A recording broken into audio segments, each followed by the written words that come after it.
Oh, good morning, Mrs. Sexton. Good morning. How are you today? Oh, yeah, it's still morning. Yeah. It is How just about still the morning. Good morning. Yeah. I'm really well, thank you.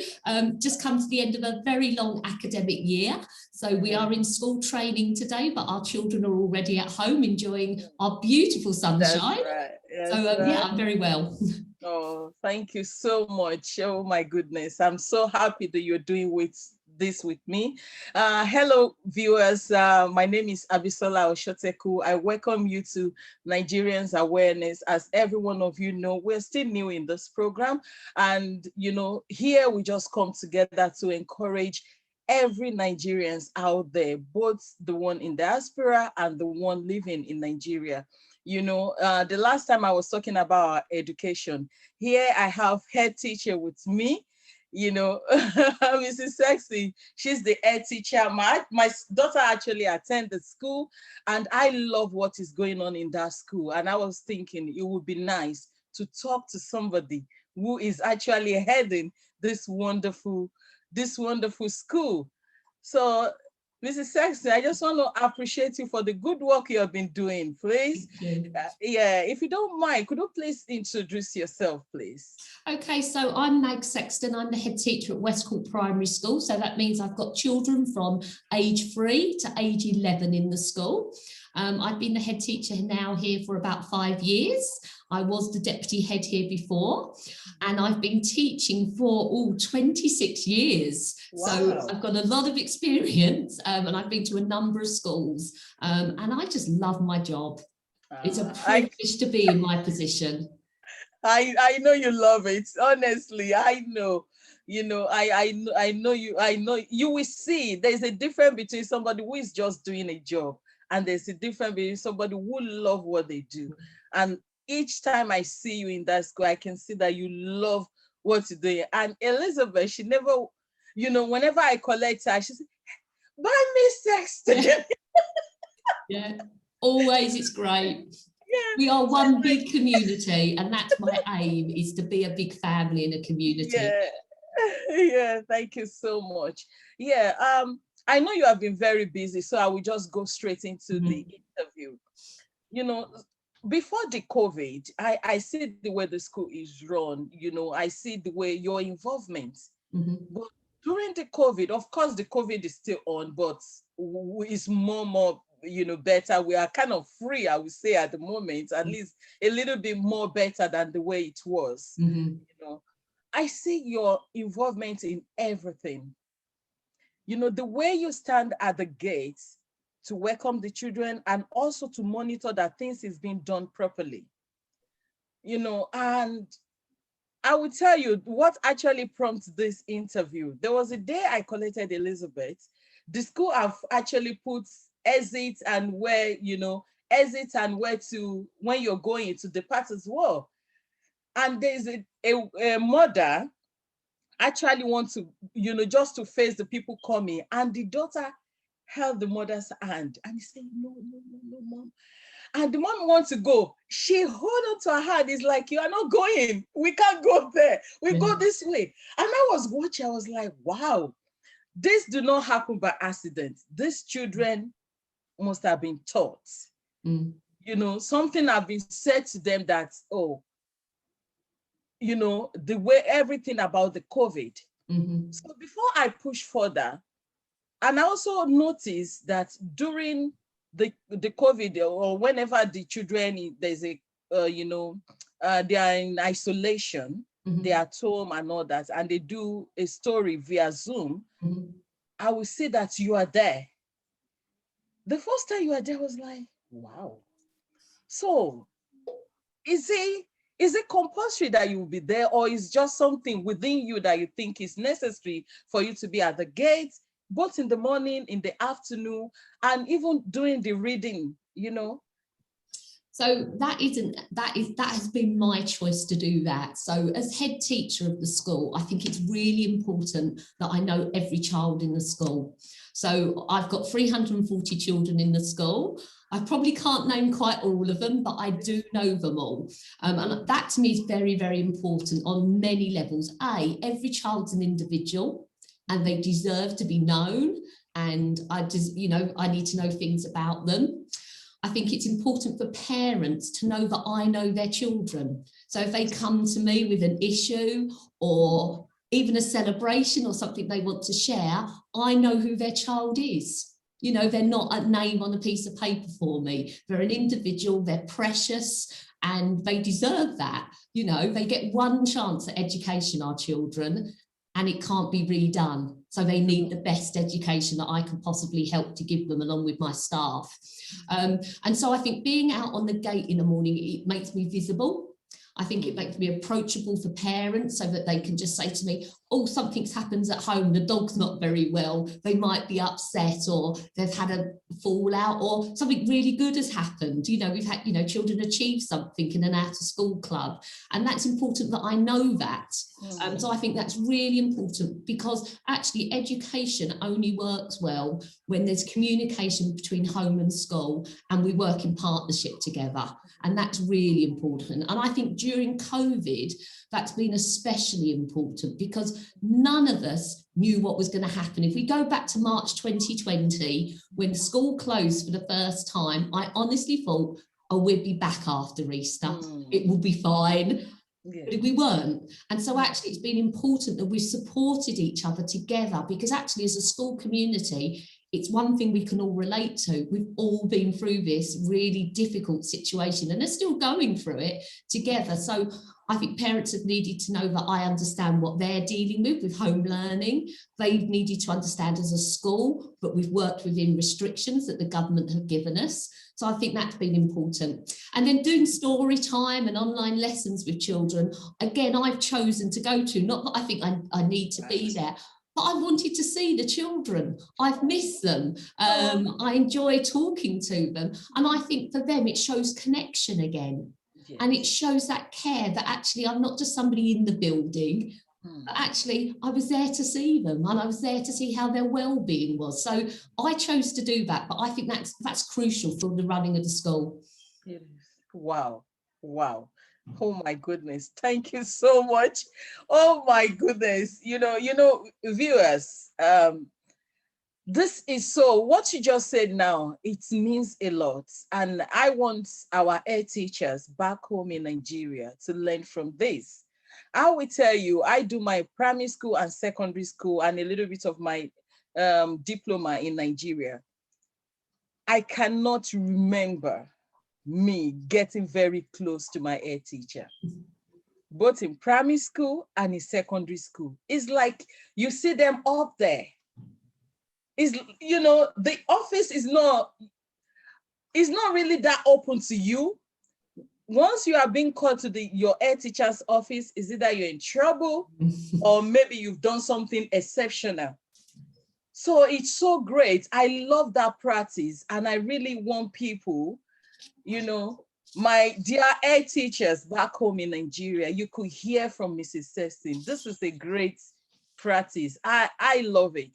You know, and I love the way you say you want to know all the children. You might not know them by name, but, you know, seeing them physically, you want that. My daughter is one of those 300 and something students.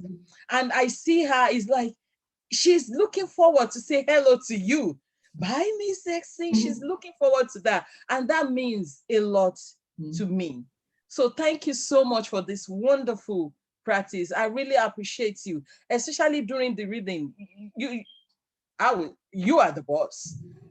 The reading, you don't want to be, you don't have to be there if you don't want to be there, but you chose to be there. And it means a lot to the children, because when I'm on that Zoom, I just flip and I was like, Elizabeth, that's Mrs. Sexton. And you say, oh, she's there. So thank you so much. Yeah, so I move on. You know, also, I want to know, because in school, no matter how great the system is in place, there will still be some child or children that will have a little bit of, you know, that challenge that you need to put, maybe a delay in learning. And now the reason I'm asking this question is, when I was growing up, especially in my primary school, secondary school, it might surprise you. Of course, we have good education system in Nigeria. We used to, but we can see that our public school is sliding off now. Everything is about the private school, the private school, the private school. And we can see the way this government school is running really powerful here, you know. So when I was growing up, I struggled to read, even to my secondary school level. And me growing up, I practically teach myself many things. You know, I love to read, but there's no that support there for me. But here, I noticed that if there's any, you know, there's a delay in any child, I can see that there's this support. So is the teacher trained to do this? Or is he, I don't know, how do you handle any child that has a delay? I don't know if I passed the message correctly. Yeah, no, that's a great question. So obviously children come in a year group and there's a spread of academic ability from those who are very high attainers to those who struggle with learning. And all teachers, when we train, we train, some train for a year after their degree, or some of us, like myself, I did a teacher training degree over I actually did 4 years, it's now 3 years. And part of that training is you get trained in special educational needs. But it's quite brief in the sense of you do a lot of things like autism, dyslexia, children who have English as an additional language will be covered. And then what we do in school is we have somebody, so Mrs. Nichols is my inclusion manager, and that is her job to look at those children who have got special educational needs in the school. And then once a term, I will meet with each class teacher and we'll look at the progress of children and we'll identify any children who we feel are not making the progress that they should be. And it might be that the class teacher can then put in some extra activities and learning that will help them to catch up. Or it might mean that they need more specialist help. And that's where Mrs. Nichols will come in, because she's the expert in that. And she might put them on a special program for children that are dyslexic. She might have things that children can do if their gross motor skills aren't developed. And they can then have a program to do that on. So there's lots and lots of different things, but it's class teachers' responsibility to start to identify those children. And my staff here, Mrs. Nichols has trained them very well, and they have a booklet in which they can say, right, a child has got this need. Have I tried X, Y, and Z? And different strategies that are in place for children. And if they've tried all of those strategies, we'll be saying, okay, they might need specialist help. And we can then go out to a service called the Specialist Teacher Service, who will give us additional help. So it's a very, very robust system here in the UK. Yes. So we're very lucky to have a lot of resources to hand. It is. That is amazing. You know, that is amazing. And you know, I always say whenever I'm interviewing people, I said, I don't know how far any interview will go. You know, it's still a small platform, but I always like to just say, if you are into education in Nigeria, you can hear what Mrs. Sexton says. It's not just about your certificates alone. Teacher needs to be trained, you know, because it is when you are trained that you can identify if something is not right. Absolutely. And training never stops as a teacher. So as I said, I've been doing this job for 25 or plus years now, but I'm still learning. And I think it's really important. And I encourage my staff to continue to learn, because as we learn, our children then learn. That's right. That's right. And it boosts more confidence in the teacher as well. It helps them to get better, because you know, that is one of the things that we are actually lacking in our education sector. You know, some teachers, maybe it's the training they've received for years, you know, that they are still carrying on with, and things are changing. Things are changing, new things are happening. So it's not about your degree only. You also need to know all these skills, these special needs, the ability to be able to identify any child who needs help.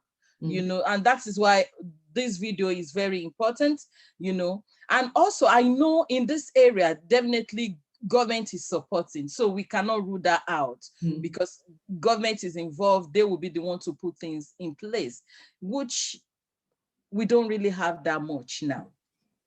Hardly with children that was like me or that still like me back home then, who are struggling to do some things, do not get that help.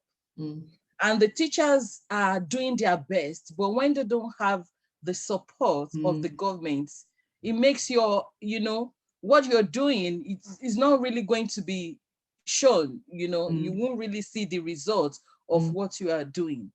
So I want to ask, because per class, how many children do you have in each class? So in each class, by law, we can only take up to 30 children in each class. So that's where the government cap our numbers. Yeah. Okay. So that would be one teacher. I know one teacher, and then I try to have a teaching assistant with that teacher, but funding is getting very, very tight. So sometimes we have to share teaching assistants further up the school. Which is great, and that is another area that we struggled back home. In one class, you won't believe it, some teacher could have 100 children. Yeah. 100, and it's just them struggling by themselves. So there's no way they could give that quality. Absolutely, yeah. Teaching if they want to. So here is 30, the cap of 30, and they still have an assistant, to help them. Thank you so much. And also the parents, how do you involve parents? Is there any way you involve parents? I know you mentioned something earlier that there's a need for parents to know that their children is being, loved. So we try to involve parents in education as much as we can. It's been difficult during COVID, but in normal times, for example, when children start at the school, we hold parents' meetings for them. We explain the school routine so that they understand the structure of how things work. They get introduced to key staff like myself, my deputy head, my welfare officer. We allow them to taste school meals and things like that. So we try and do that. And then we try to regularly, normally we invite parents in at least twice a year to have a chat with the teacher, to talk about the progress, to look at their books, to discuss any worries. And at the end of the year, you get a formal written report, which you won't have long had yourself, to talk about where your child has got to. So that's really important. But we also try to have times that are less formal. So for example, we might invite parents in for a design and technology afternoon where they can come and support their child in some learning, or they might come in at the end of the day to do some reading with their children. And I feel that's really important as well, because it bridges that link between home and school so that they're not separate. I love that. Oh my goodness, that is sweet, because sometimes people don't know how powerful as a parent that their involvement is, because if you are involved, it makes life easy for the teacher and you can communicate. You can just pour your heart there, that how do you feel about our school? I feel so comfortable around the teachers, whenever I'm around or anything, I feel so comfortable, and I see them that there are people that I could approach, I could talk to them, and that is so great. Yes. Another one is, of course, it is a government school. It is a public school. Would you say in everything you're doing, you have to inform the government? Like, let me say there is a need. I will use my daughter in secondary school, for example. They could tell us, oh, we need whiteboard or something, or non-uniform day, contribute to £1 or something like that. So in that area, do you still need to inform the government, or is just something that, oh, we don't need to bother government? I think our parents or whosoever wish to do, they could volunteer to do this. So it works in the sense of, we're government funded. So what the government do is we get a pot of money per child in the school. So we get a lump sum, and then we get a pot of money per child, which comes into my budget. And it's then my responsibility as the head teacher to pay my teachers. So that's my first important thing I do, because that's very expensive. And then what is left over is I then decide with my finance person how I spend that money within the school. So how much do I put towards curriculum resources? Do I buy new IT equipment? Do I redo playground equipment? Do I need funding to take them out on trips? So the government doesn't ask about that, apart from we have special pots of money. So we have something called pupil premium, which is for our most disadvantaged pupils. So if parents are on benefits and receive a lot of government funding themselves, we get extra money for their children, and I have to justify and account for how I spend that money yearly.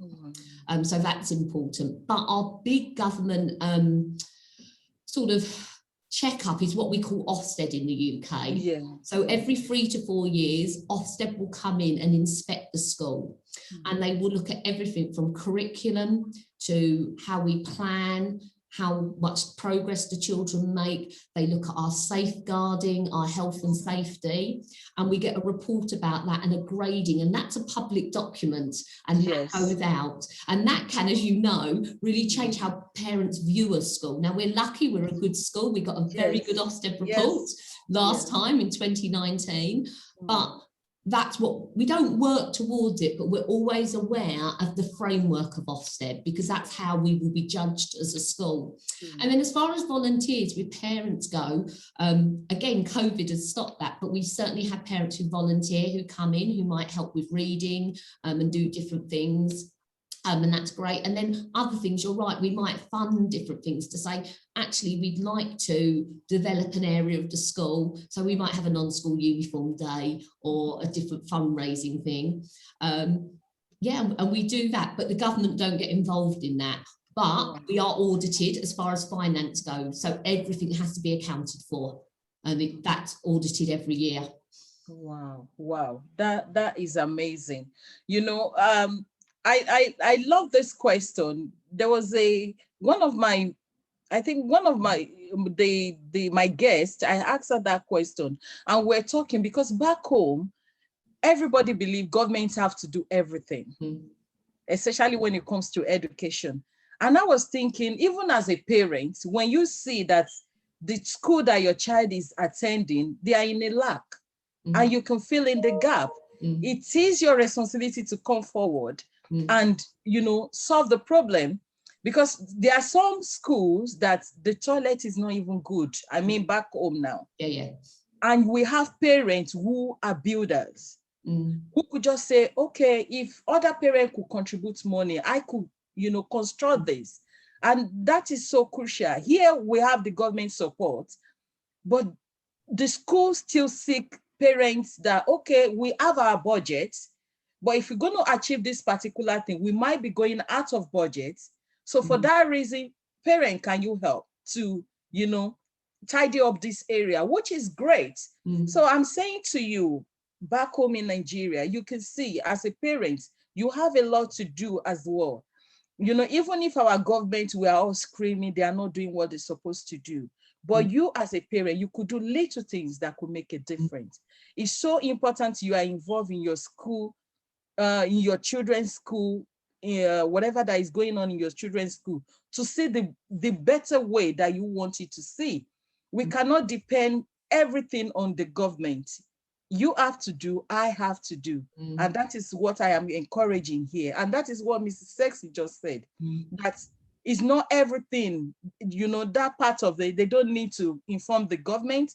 They've been given a budget already, which they have to work on. But if there's any tiny thing arise, they attend to it. Yes, I will be rounding up very soon, you know. And do you support any charity or any charity organization support the school? Yeah, so what we do, we are very aware of never asking parents for too much money, because many of my parents live in an area of high deprivation. So money is quite an issue for a number of parents within the school. But we really do believe it is good to learn from a young age about giving to charity. And actually, as you give, you receive as well, don't you? That's right. So that's so important. So every year, we haven't had one this year, but we'll go back in September to have a school learning council. And they will go to their classes and talk to their classes about what charities they'd like to support this year. So we always support three different charities during the year. Wow. And we try to do a national charity. So for us, that's sometimes called something like Children in Need, which is a charity across Great Britain, UK. Then we try and do more of a local charity. So this year, for example, we had a chocolate raffle because sadly one of our parents had passed away, but had been looked after by the Eleanor Hospital in Gravesend, where we are.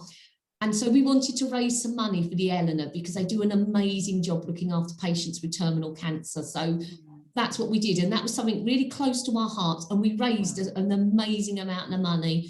And then we might do another charity. We've just this year had a Paralympic sports person in, and we raised money for that. And also the school now has got some money to buy some more sports equipment to encourage our children to be active and healthy. So we try and do a range, but we stick to 3 a year because we think you could be raising money all the time, but actually it's important we know why we're raising money and who we're raising it for, because that is part of learning as well. It's not just about the money, it's about the background. That's right. That's right. It's not about the money, it's about the background. To know what you're raising the money for. Thank you. Yes, that's very good. And also, if somebody want to volunteer, like, you know, maybe somebody at the moment they are not employed and they think, oh, instead of me sitting down at home, can I do something in the school? Or how is that possible? And so if it's possible, is there any training or whatever they have to go through? So we have different areas people volunteer. So we've had one mum who has come in for a number of years now, and she reads with our youngest children in reception. And she comes in for an afternoon a week. And what we have to do with that, we have to make sure, so we have a system where everybody's checked by the police to say that they're suitable for working with children, and that's called a DBS system. And so every volunteer who comes in, we will do what we say DBS them, which means we'll run a background, just check to make sure they've never done anything and they're safe to work with children, which all staff are under, which is really, really important. And then we'll do some brief training with them about actually what's appropriate around children, and also if they felt something wasn't right with a child, what they would do about that situation.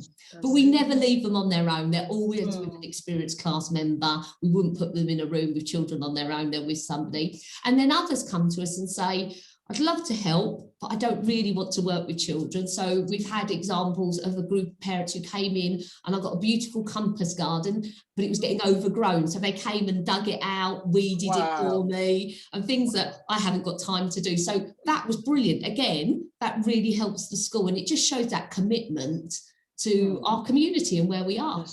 That's right. That's right. Thank you. That's right. Yeah, finally,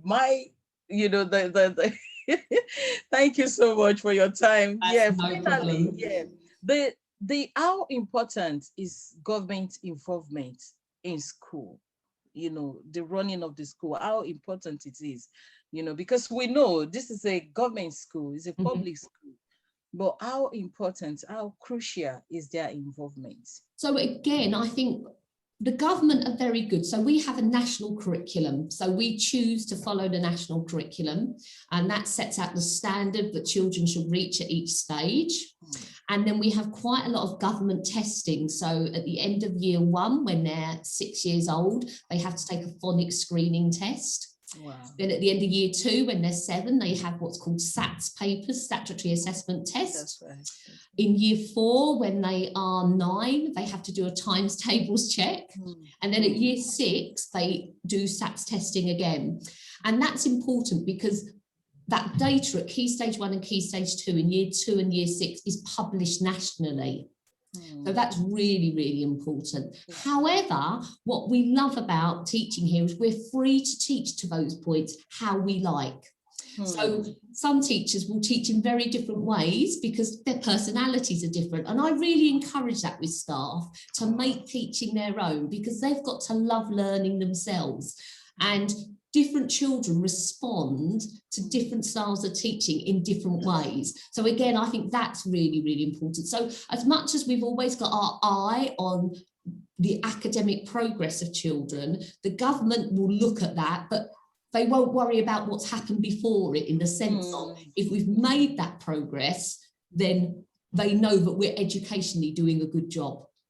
And they can see that. And Ofsted also check that out as well. But for me, education is much more than just test results.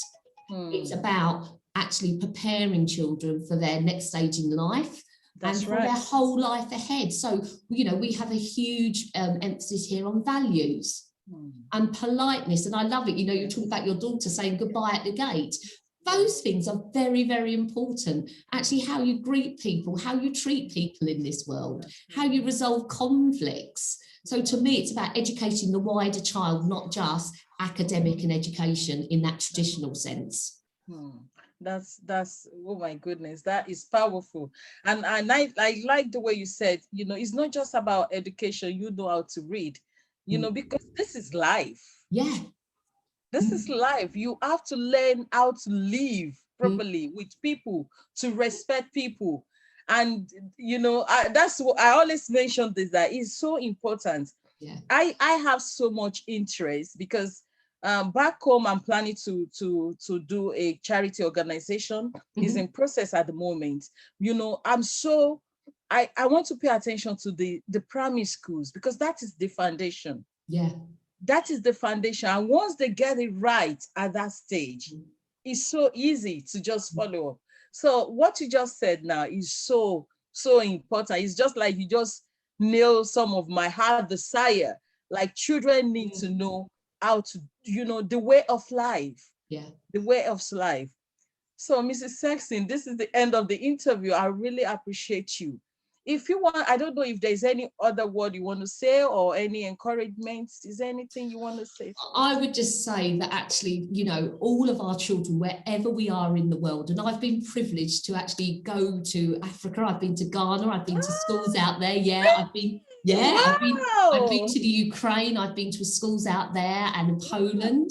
Wow. And it doesn't matter where we are in the world.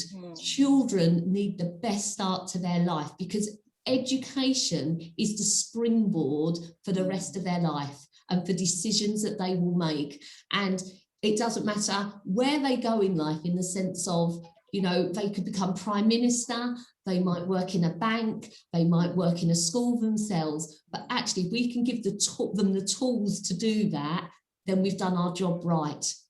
And so that's what's so important. And I think we always have to remember, and I'll go back to where I started in the interview, is that children are individuals. Yes. And they need nurturing, they need encouraging, and it's our role to do that. And I count that as a huge privilege, you know, and I love it when I go to places. And actually, one of my members of staff, I'll let you into a secret, one of my members of staff was in my very first class when I was a teacher. Wow. And it's a privilege to see that person now teaching in my school and educating the next generation. And for me, that's brilliant.